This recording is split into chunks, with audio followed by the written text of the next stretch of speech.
अनुत्क्रमणीय क्रिया क्या? वह क्रिया जो एक ही दिशा में संपन्न हो सके अनुत्क्रमणीय क्रिया कहलाती है। बड़ी इंपॉर्टेंट बात है। वह क्रिया जो केवल एक ही दिशा में संपन्न हो सके उसे क्या बोलेंगे? अनुत्क्रमणीय क्रिया बोलेंगे। एक ही दिशा का मतलब ये नहीं है भैया कि पूरब में संपन्न होए, पश्चिम में संपन्न न हो, या उत्तर में संपन्न होए तो दक्षिण में संपन्न होए, या चारों में से कोनो एक ही दिशा में संपन्न हो।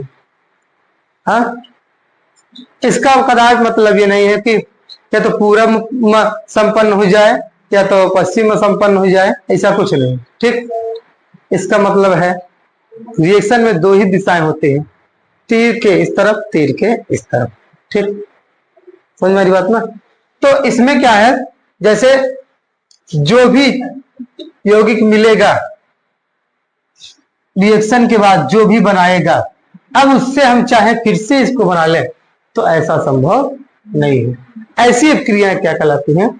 अनुत्क्रमणीय क्रियाएं कहलाती है। और जिसमें संभव होगा उसको बताएंगे भी उत्क्रमणीय क्रिया कहलाती है। इसके बाद आने वाला है। तो अनुत्क्रमणीय क्रिया क्या है?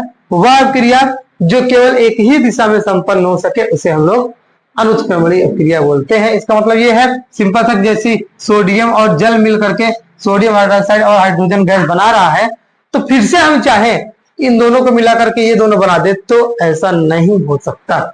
इस रिएक्शन में या जिस रिएक्शन में ऐसा नहीं हो सकता उसे अनुत्क्रमणीय क्रिया बोलेंगे। समझे ना?